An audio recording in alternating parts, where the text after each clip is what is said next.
My dream is to become a millionaire victim, just like Whoopi Goldberg. The fact that she can go on television and sprout nonsense like that. If Whoopi would like to really know what it's like in Iran, I'm happy to pay for a one-way ticket for her to check it out for herself. The internet is ablaze, and as always, it's Whoopi Goldberg sitting squarely in the hot seat. The longtime co-host of The View, beloved actress, an outspoken figure in American media, is now feeling the weight of her words after a recent controversial statement made during a heated roundtable discussion on the popular daytime show.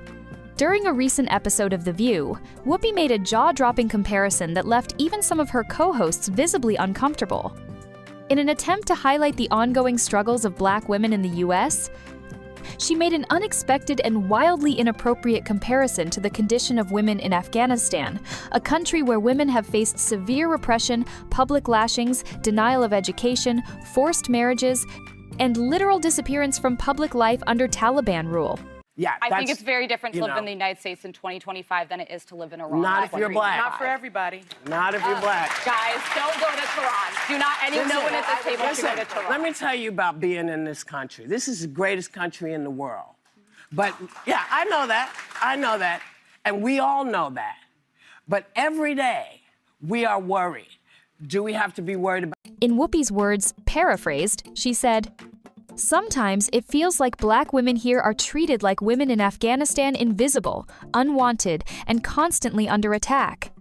Let's just say, that didn't land well. While the intention may have been to spotlight systemic racism and misogyny in America, comparing Black women's experiences in the U.S. to the brutal, often deadly oppression of Afghan women was not only off-mark, it was deeply insensitive. Here's why this comparison drew such sharp criticism. Afghan women risk their lives just to attend school or walk outside without a male guardian. Under Taliban rule, they've faced public executions, rape as punishment, and complete erasure from public life. There is no legal system protecting their rights, and they face a government actively working to suppress and erase their existence. Meanwhile, Whoopi Goldberg is a Black billionaire, yes, billionaire living her best life in the United States. She enjoys global fame, financial freedom, and platforms on television, film, and social media from which she freely expresses her opinions. So yes, while racism and systemic injustice are very real in America, the comparison lacked proportion and perspective. Whoopi's statement lit up social media like wildfire, and people weren't having it.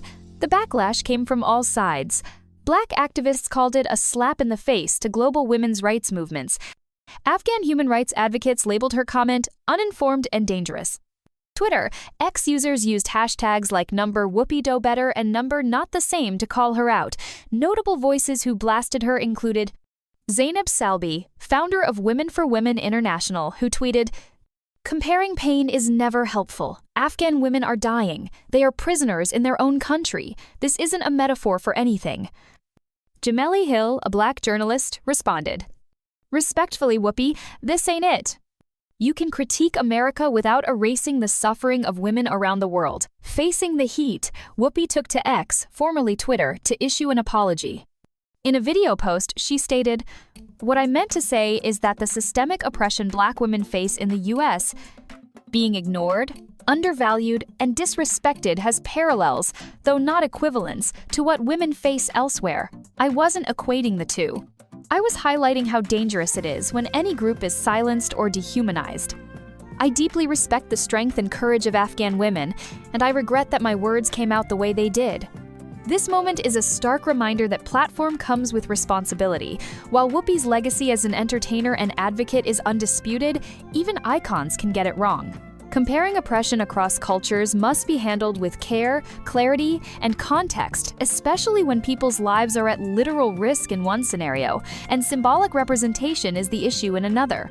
Whoopi Goldberg's intentions might have come from a place of highlighting injustice, but intent does not erase impact. Though she has apologized, the internet and global community will undoubtedly remember this as a misstep from someone who should know better.